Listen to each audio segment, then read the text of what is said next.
Mais um enfoque dessa questão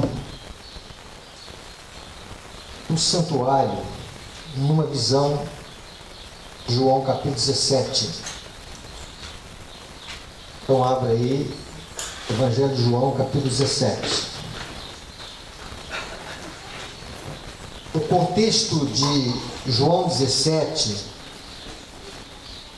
é a última oração que Jesus faz com os 11 discípulos, não 12. Por que não 12?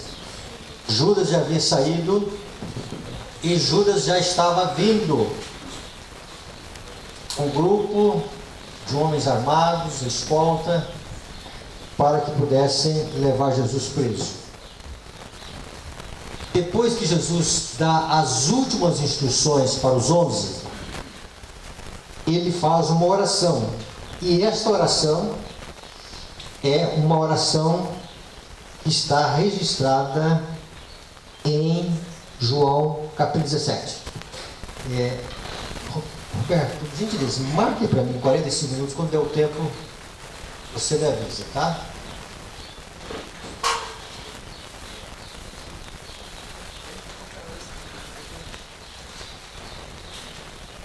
Na oração de Cristo, irmãos, no capítulo 17, ele vai descrever o seguinte, verso 1: Tendo Jesus falado essas coisas, levantou os olhos para o céu e disse: Pai, é chegada a hora, glorifica teu Filho, para que o Filho te glorifique a ti, assim como lhe conferiste autoridade sobre toda a carne, a fim de que ele conceda a vida eterna a todos os que lhe deste. E a vida eterna é esta, que te conheçam a ti, o único Deus verdadeiro, e a Jesus Cristo, a quem enviaste. No verso 4: Eu te glorifiquei na terra, consumando a obra que me confiaste para fazer. E agora, glorifica-me, ó Pai, contigo mesmo, com a glória que eu tive junto de ti, antes que houvesse mundo. Então Jesus, ele faz um pedido ao Pai.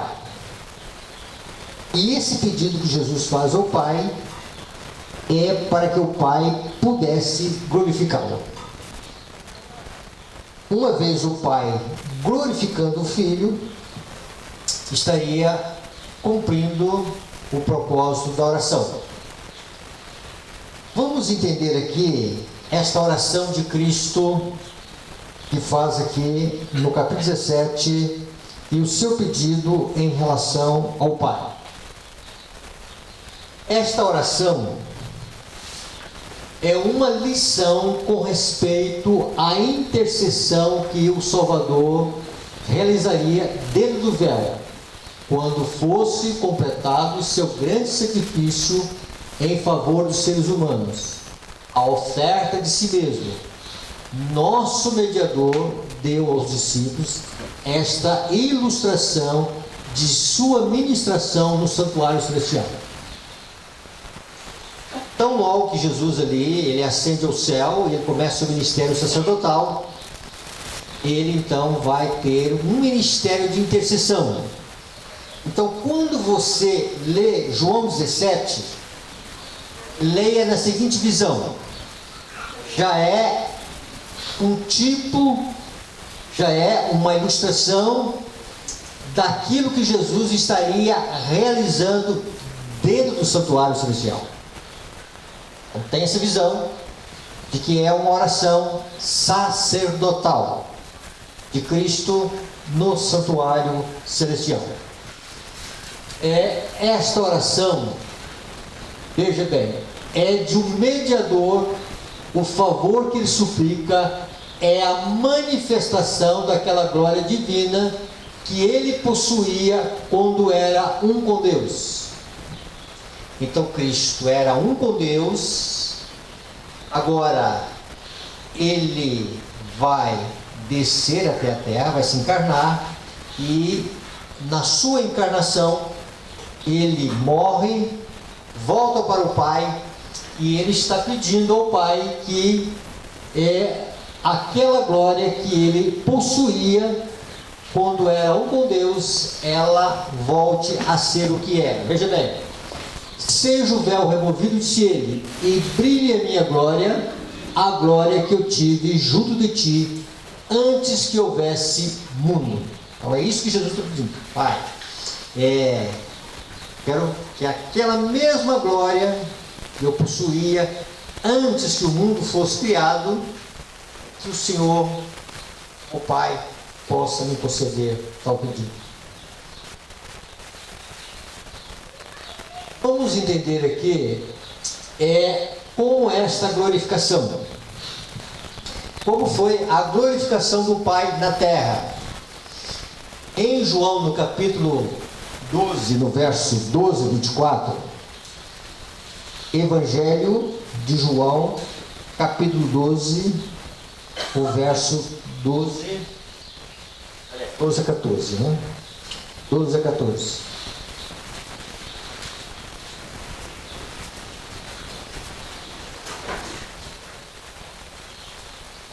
No dia seguinte, a numerosa multidão que viera à festa, tendo ouvido que Jesus estava de caminho para Jerusalém, tomou ramos de palmeiras e saiu ao seu encontro, clamando: Hosana, bendito o que vem em nome do Senhor e que é Rei de Israel. Então, uma aclamação no ministério de Cristo, já ali próximo, aqui que nós chamamos, parece que é o domingo de Ramos, uma semana antes da crucifixão de Cristo. E o que vai acontecer? As pessoas estão aclamando a Cristo como Rei de Israel. Então e vejam bem, e Jesus, tendo conseguido um jumentinho, montou, segundo está escrito: não temas, filho de Sião, eis que o teu rei aí vem, montado em um filho de jumenta.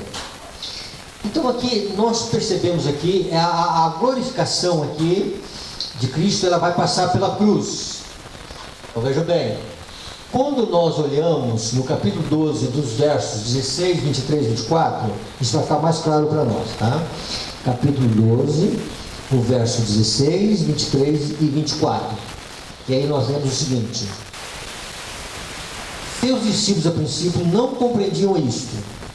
Quando, porém, Jesus foi glorificado, então se lembraram de que essas coisas estavam escritas a respeito dele, e também de que isto lhe fizeram. No verso 23 diz o seguinte: respondeu Jesus: é chegada a hora de ser glorificado o Filho do Homem. Em verdade vos digo, se o grão de trigo caindo na terra não morrer, fica ele só, mas se morrer, produz muito fruto. Quem ama a sua vida, perde-a, mas aquele que odeia a sua vida, nesse mundo, preserva-la para a vida eterna. Então Jesus está falando aqui da sua morte. Então o que seria esta glorificação? Chegou a hora do Filho ser glorificado. Então a cruz foi a maneira em que foi consumado aqui na terra uma demonstração do propósito de Deus, do caráter de Deus, do objetivo de Deus. E aquilo que Deus ele se manifestou no seu caráter ao seu Filho vir aqui nesse mundo e morrer pelos nossos pecados. Então vejam bem, a cruz, a cruel e ignominiosa, é isso mesmo, né?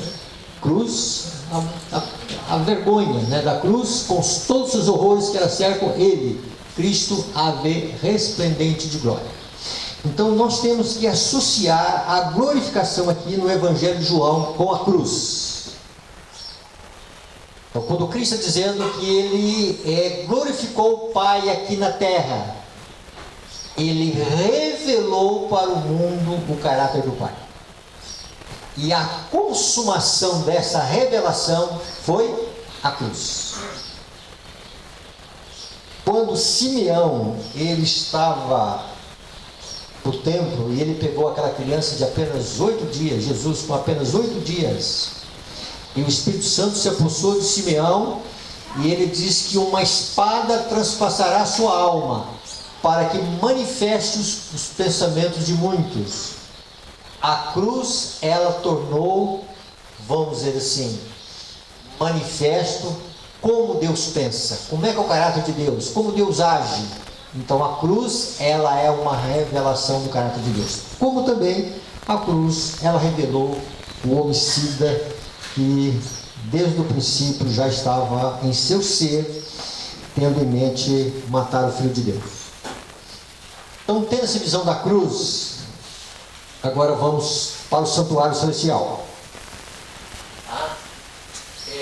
Então o Pai declara, e todos os anjos de Deus o adoram. Isso aqui nós falamos um pouquinho cedo hoje, é a questão ali de Hebreus 1, é a ascensão de Cristo. João 17 é um tipo da oração que Jesus faz, pedindo ao Pai que ele possa ter a manifestação da glória como ele tinha antes que o mundo fosse fundado. Então veja bem, o exército celestial prostra-se dele e entoa seu cântico de triunfo e alegria. A glória circunda o Rei do Universo e é contemplada por todos os seres celestiais. O Filho de Deus foi publicamente reintegrado ao lugar de honra e glória que voluntariamente ele deixou quando se tornou homem. Então, a encarnação, por um momento, Cristo vai despir das suas vestes reais, se tornar um homem, e a sua divindade foi revestida pela sua humanidade. E o que transpareceu diante dos homens foi a sua humanidade. E na humanidade de Cristo nós podemos ver o caráter de Deus, como a divindade é no seu caráter. E dentro desse aspecto, irmãos, quando Cristo agora ele reascende ao céu, ele volta para o Pai, ele diz: Pai, aquela glória que eu possuía antes que o mundo fosse criado. E aí, vejam bem, há uma adoração, ali há um momento de aclamação de Cristo como Rei. Nós vimos também no Salmo 24, a entrada de Cristo no santuário, e agora uma ordem do Pai para que todos os anjos possam adorá-lo. Então o Filho de Deus volta no resplendor da glória que ele possuía antes da encarnação. Ficou claro isso? Então esse foi o pedido de Cristo. É o primeiro pedido que nós encontramos na oração sacerdotal de Cristo. Mas não para por aí. Vamos voltar então a João capítulo 17. João capítulo 17, nós encontramos no verso 24. Ele vai fazer um outro pedido ao Pai. Pai, a minha vontade é que onde eu estou estejam também comigo os que me deste. Pai, eu quero que aonde eu estou estejam comigo também os que me deste. Aonde que Jesus está? No céu. Olhando para o passado, essa oração de Cristo estava em compartimento. É santo. Então ele está orando: Pai, aonde eu estou estejam também os que me deste. Percebem que havia, vamos dizer assim, uma ansiedade dos discípulos, daqueles que estavam em volta de Cristo, daqueles que amavam a Cristo, em torno de coroá-lo como Rei. Em vários momentos tentaram, em vários momentos pensaram que Jesus iria se declarar como Rei. Quando Jesus fazia uma multiplicação de pães, eles olhavam a Cristo: agora sim, a coisa vai funcionar, nosso Rei. Tá? E quando aquele grupo está cantando lá, né? Hosana, o bendito aquele que vem em nome do Senhor, né? És Rei em Israel. Então vejam bem, então essa expectativa que eles tinham não funcionou. E agora lá em cima, Jesus faz uma oração: Pai, esta glória que eles não conseguiram ver. A minha vontade, o meu desejo é que também eles estejam aqui, para que vejam que este que foi crucificado, este que foi aclamado, bendito quem vem em nome do Senhor, este que veio montado num jumentinho, este é o Rei do Universo. Esse é o sentido que Jesus está orando. Isso se cumpriu na igreja primitiva? Não. Não. Gostei dessa expressão. Ainda não. E aí vejam bem, agora Jesus vai o seguinte: para que possam estar ali? Então, dentro da sua oração sacerdotal, ele vai orar: estejam também comigo os que me deste, para que vejam a minha glória que me conferiste. Pai, aonde que eu estou? Que eles pudessem contemplar essa cena. Irmãos, eu imagino que cena foi esta, dessa aclamação no céu, no santuário celestial, quando ali entra o Filho de Deus, ele começa o seu ministério sacerdotal, e o Pai ali pedindo os anjos que o adorem. E vocês já leram aí o Deserto das Nações, vai falar dessa entronização de Cristo. Se não me falha a memória, é o último capítulo, o capítulo para o meu Deus e o vosso Deus. E ali então Jesus chega, está o trono de Deus, está o Pai, estão os 4 seres viventes, que são os querubins e serafins, ali estão os 24 anciãos, que são os comandantes dos mundos não caídos, e eles estão ali ansiosos para aclamar a Cristo, para adorar a Cristo. O Pai um pouquinho, aí o Pai e o Filho se abraçam, aí o Pai diz o seguinte: olha, podem adorar. E aí Jesus ora, então, Pai, que aquela glória que eu possuía antes da encarnação, que ela volte. E o Pai então confere o desejo do Filho. Então ali está o Rei glorificado, o Cristo glorificado, o Cristo que foi, vamos dizer assim, reintegrado ao seu posto, o qual ele possuía antes da encarnação. Tendo dito isso, irmãos, Jesus vai acrescentar um outro detalhe aqui: porque me amaste antes da fundação do mundo. Essa expressão, antes da fundação do mundo, ela aparece em várias vezes na palavra de Deus. Veja bem, o Cordeiro de Deus que foi morto antes da fundação do mundo, ou desde a fundação do mundo. É o reino que nos está preparado desde a fundação do mundo. A glória que eu possuía antes da fundação do mundo, tá? E agora Jesus fala do amor antes, ou desde a fundação do mundo. Quando nós encontramos a expressão, nós temos que entender que amor é este. Então foi o amor que Cristo e o Pai fizeram ali um pacto, fizeram uma aliança antes do homem ser criado. E nessa aliança que foi feita, ficou decidido que Cristo morreria pelos nossos pecados. Já falamos sobre isto. Ficou decidido que Cristo seria o fiador da raça humana, seria aquele que morreria no lugar da humanidade perdida. E Jesus está dizendo o seguinte: Pai, que eles possam ver esse amor em mim. Então veja bem, Jesus está orando para que os seus discípulos possam ver a glória que ele possuía antes da fundação do mundo, e pudessem também ver esta manifestação do amor de Deus. Como é que esse amor seria visto?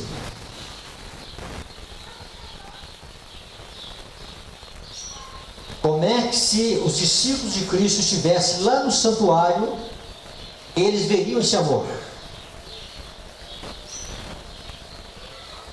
Entendido essa pergunta? Pode responder, se errar não há problema. Os discípulos teriam que ver a Cristo glorificado. Então seria na visão de Elias e Moisés? Está relacionado com isso aí. Ali, quando Jesus ali aparece aos 3 discípulos, e Elias e Moisés conversando com ele, Jesus deu uma miniatura do reino da glória. Mas como é que os discípulos iriam ver o amor de Deus? Como é que os discípulos entenderiam o amor de Deus? Então vejam bem. Guarde bem isso aqui. Isso para mim aqui é uma das coisas que meu coração vibra. Lá em cima, lá no santuário celestial, tem um rei majestoso. Tem brilho nele. Tem resplendor nele. Tá? Ele é a expressa imagem do Pai. Ele é um com o Pai.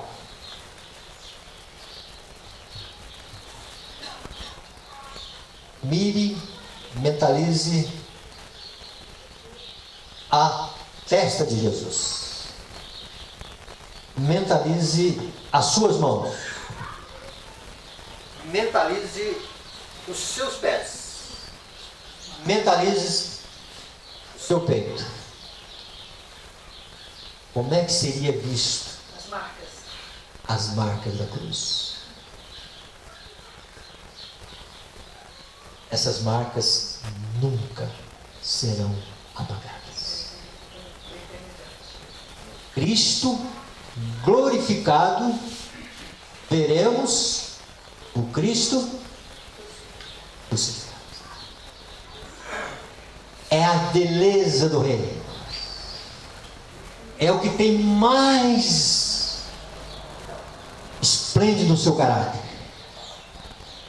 Um amor que foi manifesto antes da fundação do mundo, e esse amor se tornou uma realidade ao deixar marcas profundas na pessoa de Jesus. Pastor, me deu um parênteses aqui. Era um amor invisível que se tornou visível. Visível. Então é o seguinte, não tem como não enxergar esse amor. E aí Paulo, já estudamos também outros textos, fala lá em 2 Coríntios 4:6, que o brilho do conhecimento de Deus se vê na face de Jesus. Como, pastor? É olhando para Cristo, né? No olhar de Cristo, na fisionomia de Jesus, no seu semblante, que brilha o brilho do amor abnegado. O amor que flui da cruz do Calvário. Então, na dimensão do santuário celestial, nós temos um rei glorificado, e nós temos, nesse rei glorificado, nós temos um rei crucificado. Nunca as marcas apagarão de Cristo. Que amor, irmãos! E Jesus está orando. Ele está, Pai, o meu desejo, Pai, é que eles vejam essa glória. Mas se olharmos para essa glória, deste resplendor, até onde o ser humano pode suportar, nós iremos ver o Cristo crucificado. Mentalize sobre si. E aí Jesus vai consumar o seu pedido da seguinte maneira.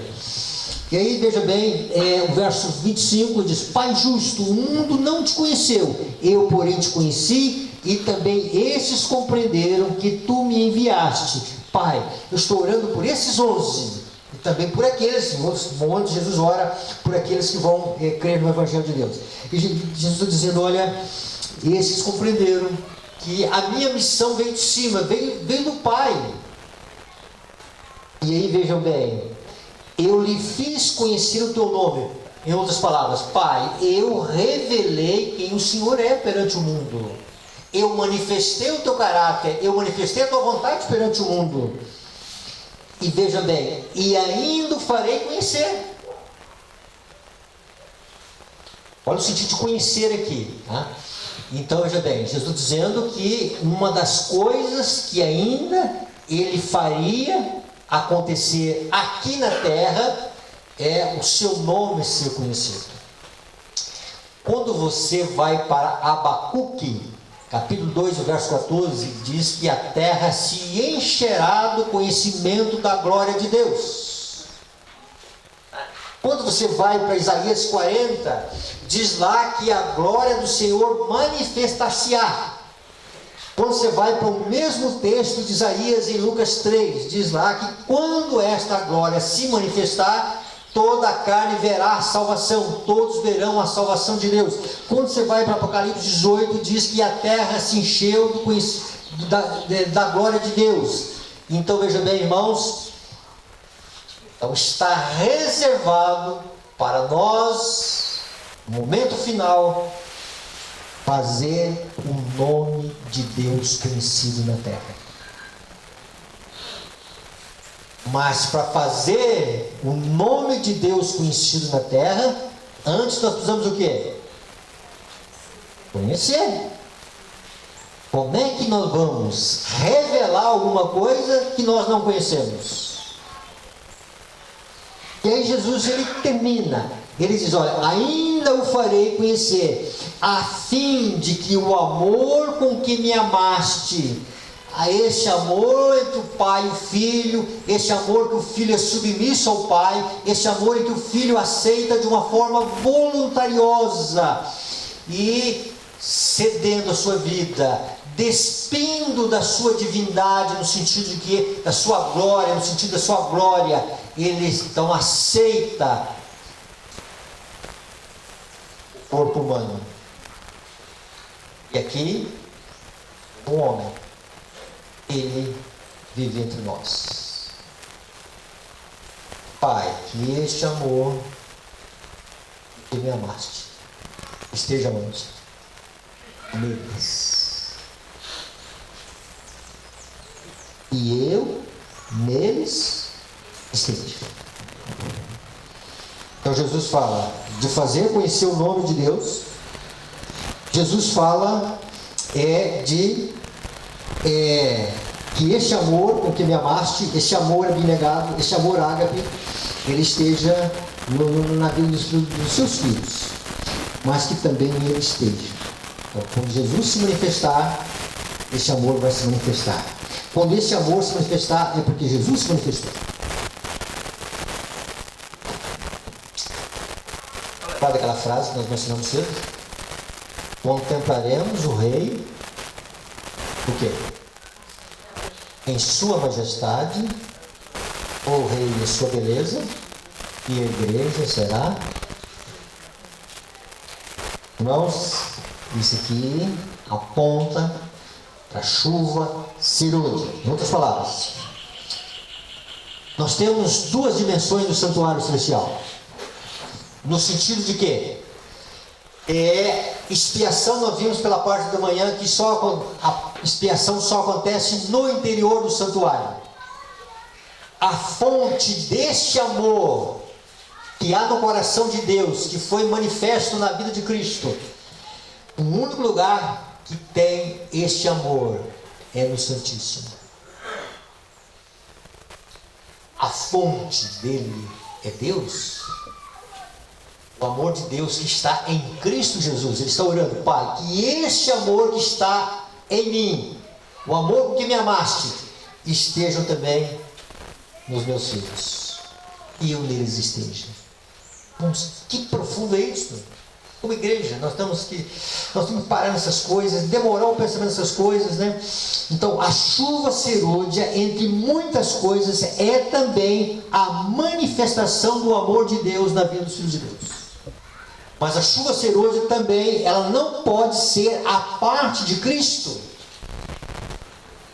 Pastor, mas Cristo só não voltará depois que terminar o juízo, depois que terminar o tempo de angústia? Sim, tá? Então, na dádiva do Espírito, Jesus manifestará na vida de cada um de nós. Como é que Deus agora vai fazer cumprir isso aqui? Vamos ampliar esse conceito para nós terminarmos essa parte aqui nessa tarde.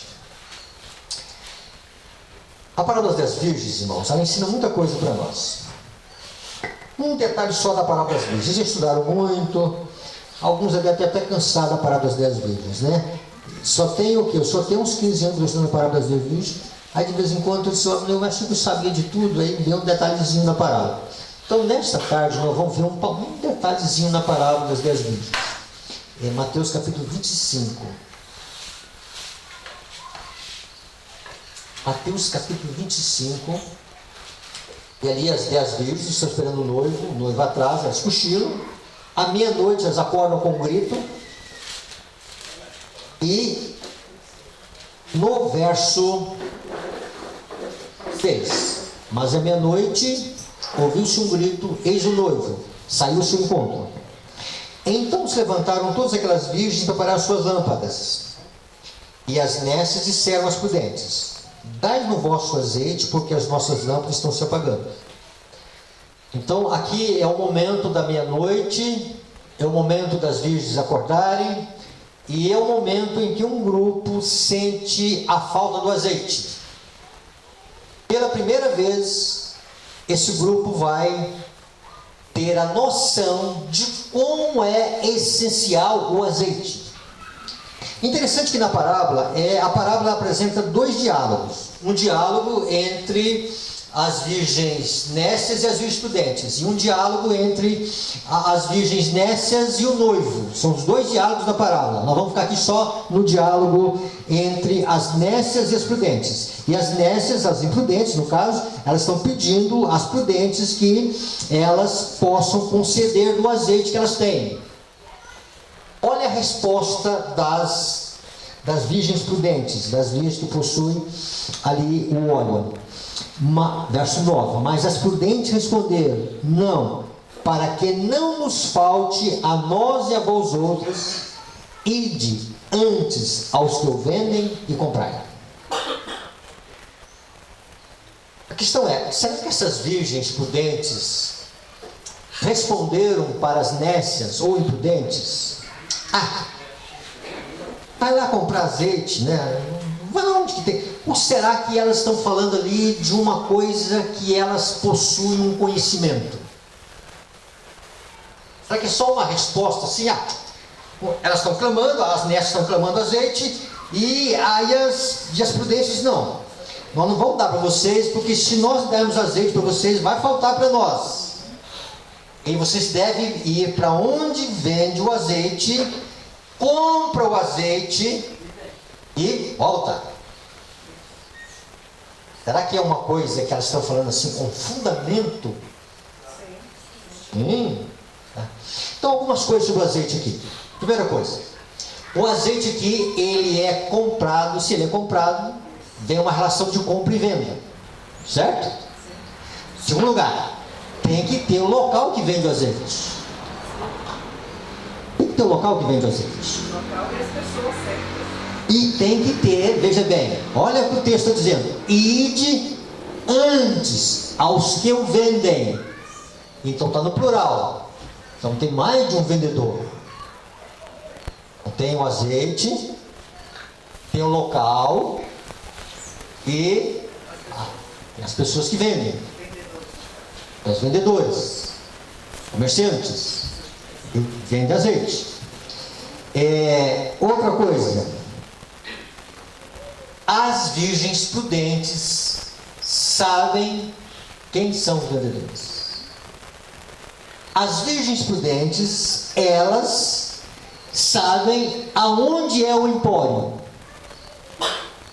que vende azeite. Toda relação de compra e venda tem o quê? Um preço. O azeite tem um preço. E elas sabem o preço. Então, nós estamos falando de uma coisa que elas têm experiência.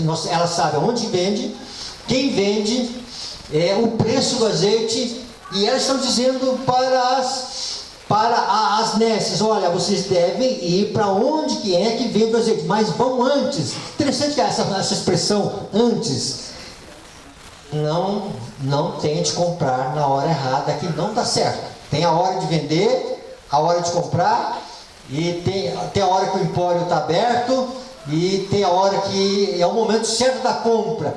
E a questão aqui das virgens, que elas não atentaram para essa questão do tempo, não olharam esse detalhe, que o azeite era vendido, e que o azeite era precioso, que faria falta numa crise. Tem essa visão, irmãos? Vamos entender o que Jesus quer dizer aqui nessa relação de compra e venda. Quem é o azeite? O Espírito Santo. Mas pastor, o Espírito Santo é comprado, o Espírito Santo é vendido. Vamos entender isso. Existe uma outra parábola que também tem uma relação de compra e venda. Veja em Mateus capítulo 13. Mateus capítulo 13 tem uma outra parábola que tem essa mesma relação de compra e venda. É uma parábola que nós conhecemos, a parábola da pérola de grande preço. Uma parábola pequenininha, só 2 versículos, estão nos versos 45 e 46. Aí não vamos entender. Se não entendemos essa parábola aqui, nós vamos entender o que Jesus quer dizer lá na parábola das 10 virgens. O reino dos céus é semelhante a um tesouro... perdão, é isso mesmo? Não, é 45, perdão. O reino dos céus é também semelhante a um que negocia e procura boas pérolas. E tendo achado uma pérola de grande valor, vende tudo o que possui e a compra. Olha aqui a parábola amplia o conceito. Tem o conceito de compra e venda, e tem o conceito ainda que é mais acentuado ainda. É o conceito de procura e achar. Então, tem 2 conceitos aqui, tá? O conceito de compra e venda, mas está valorizando um pouquinho mais ainda. É um conceito de, vamos dizer assim, procurar e achar. Então deixa eu aqui apresentar algumas coisas aqui para vocês. Deixa eu ver se eu acho um slide que está fácil, tá? Eita, pérola. Onde se compra pérola? Olha aqui, quem é a pérola? Jesus. Aonde eu vou comprar essa pérola? Aonde que está a joalheria? Empório vende azeite. E joalheria vende joias. Tá? Você tem que olhar aqui a pérola como uma joia, tá? A tesouraria das joias da verdade está aberta a todos. Isso aqui é um comentário de parábola de Jesus acerca da pérola de grande preço, ou grande valor, como diz outras instruções. Tá? A tesouraria das joias da verdade está aberta a todos. Eis que diante de ti pus uma porta aberta. Que porta aberta é esta? Ok, porta aberta, está certo a sua resposta. Mas que porta aberta é esta? Santuário, ok, está certo a sua resposta. Mas que porta do santuário é esta? A porta do Santíssimo. Aqui, o que a serva do Senhor cita aqui é Apocalipse 3:8. E aí, estão lembrados que nós fizemos um último estudo lá em Passa 4? E Filadélfia é a igreja que chegou no ponto mais elevado do crescimento espiritual, dos degraus da escada da santificação, e que o último degrau que faltou para Filadélfia foi o amor ágape. Estão lembrados disso? E como Jesus se apresenta a Filadélfia? Eis que pus diante de ti o quê? Uma porta aberta. Porta aberta para quê? Ok, para o Santíssimo. Por que essa porta aberta para o Santíssimo? Porque o povo entrar para quê? Comprar a pérola de bom preço, tá? Achar a pérola de bom preço. Pastor, por que essa relação é de compra e venda se o plano da salvação é de graça? Irmãos, porque é o seguinte, é uma dádiva. Tanto a pérola como o Espírito Santo são 2 dádivas, são 2 grandezas, são 2 riquezas, são 2 preciosidades da salvação que Deus oferta à humanidade. E Deus, é o seguinte, Ele quer que nós estejamos valorizando o que Ele quer dar de grande, de extraordinário, de tremendo para nós, que é o seguinte, a pérola de bom preço, e Ele quer que nós estejamos abastecidos com azeite. Então está dizendo o seguinte: eis que diante de ti pus uma porta aberta, declara o Senhor, e a ninguém a pode fechar. Alberto Laire tem um estudo sobre isso, que é muito interessante, tá? E aí veja bem: espada alguma guarda a entrada dessa porta. Não precisa ter medo de entrar nessa porta. Aí vejam bem: vozes do interior de onde? De onde é a porta aberta, do santuário. E de junto à porta diz: vem, compre, achem a pérola, adquiram a pérola. E o que vai acontecer se nós adquirirmos a pérola? As coisas desse mundo vão ser refúgio, vão ser sucata, vamos achar a pérola de bom preço. Então, irmãos, aonde se acha a pérola de bom preço? Santuário celestial. É lá que está a pérola de bom preço. Aonde que está o azeite? É no santuário, é o empório.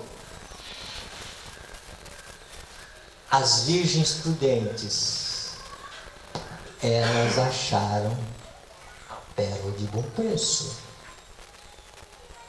Elas compraram azeite. Elas sabem por experiência aonde se compra.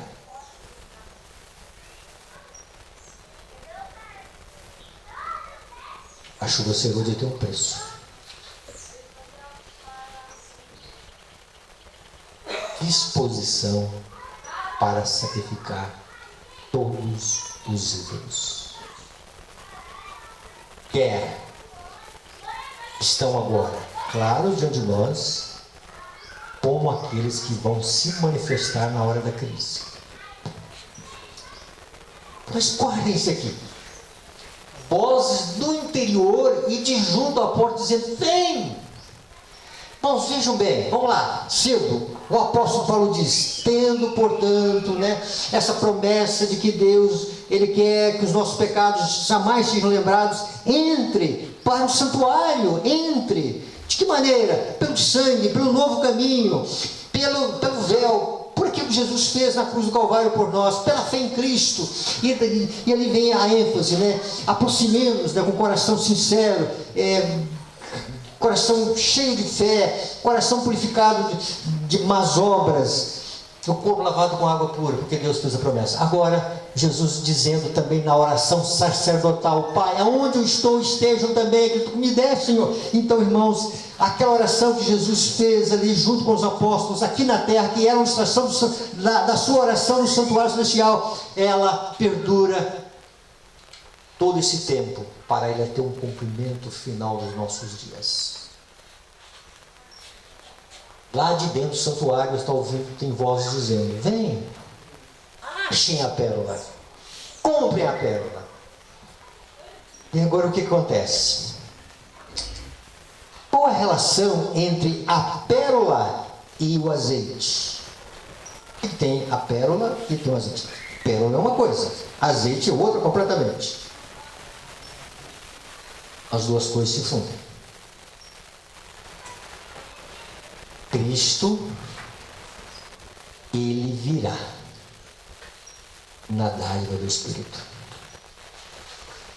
Em Cristo, na pessoa de Jesus, habita corporalmente toda a plenitude da divindade. Em Cristo, habita corporalmente toda a plenitude da divindade. No Espírito Santo,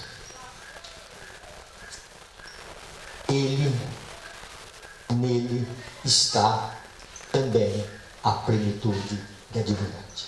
Pastor, onde está escrito isso na Bíblia? Então, quando você vai a Apocalipse 4, você vê lá 7 tochas de fogo que ardem diante do trono. Aquelas 7 tochas, o 7 no Apocalipse é o número da plenitude. Aí está dizendo da plenitude da perfeição do Espírito. Então, Cristo e o Espírito Santo. Então, quando Paulo está orando em Efésios 3, que nós sejamos tomados da plenitude de Deus, Então, quando nós estivermos agraciados com a chuva serôdia, com a plenitude do Espírito Santo, Cristo se manifestará em nossa vida. Aí podemos dizer que compramos azeite, compramos pérola. Isso aqui, irmãos, daria para a gente avançar muita coisa em relação ao que Deus está reservando para nós. Olha o que vai dizer o Espírito Santo para nós. O tempo do poder do Espírito Santo é o tempo em que, num sentido especial, isso aqui não é para toda a época não, tá? Então, quando Jesus faz a parábola lá da pérola de grande preço ou de grande valor, ele está olhando para todas as épocas, mas ele olha para o momento final, ele diz, olha, há um sentido especial no momento final. As coisas no momento final, elas vão se revestir de uma grandeza, de uma magnitude muito grande, em que a pérola, a dádiva celestial, será procurada e achada. Não tem outro lugar para encontrar a pérola, a não ser o lugar onde se vende. E o lugar onde se vende pérola é o santuário celestial. Certo, irmãos? Não é maravilhoso isso? Essas coisas talvez ficam assim, pastor. Tá? Vejam bem, o tempo, quando é o tempo do poder do Espírito Santo? Tá? Quando Jesus sobe para o Pai,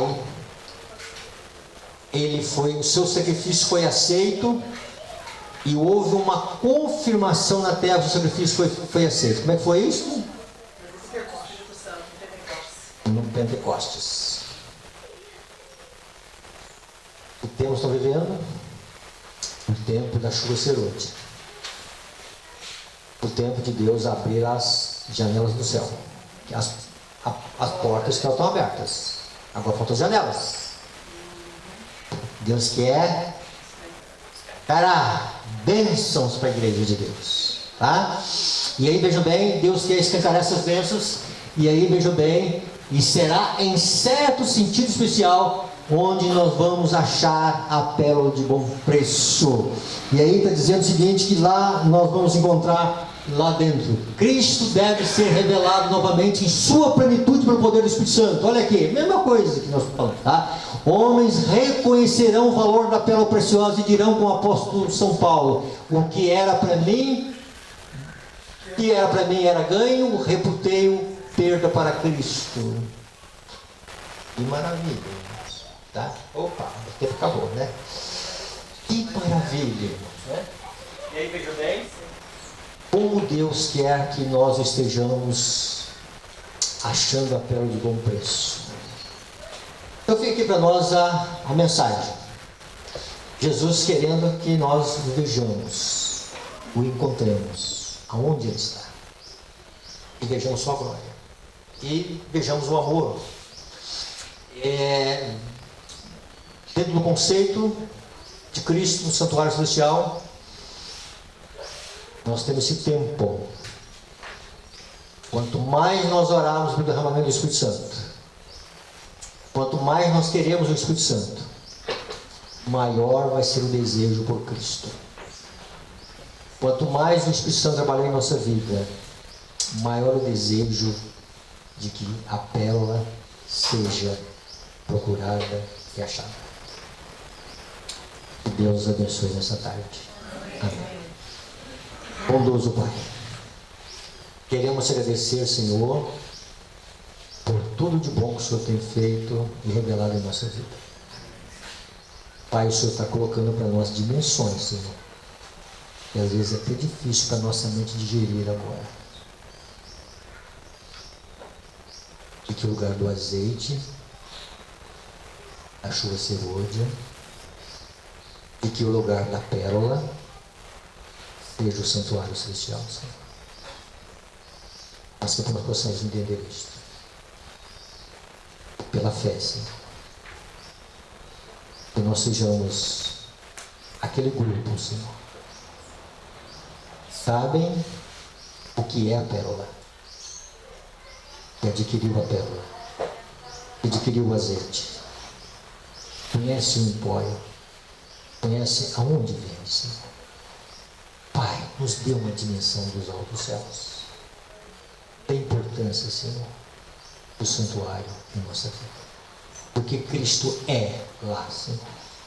E do que Cristo quer ser em nossa vida, Senhor. Que nesse sentido especial, Senhor, nós sejamos homens e mulheres que estarão procurando a pérola de bom preço. E junto com a pérola o azeite, Senhor, na sua plenitude, em Cristo Jesus. Amém. Não é maravilhoso?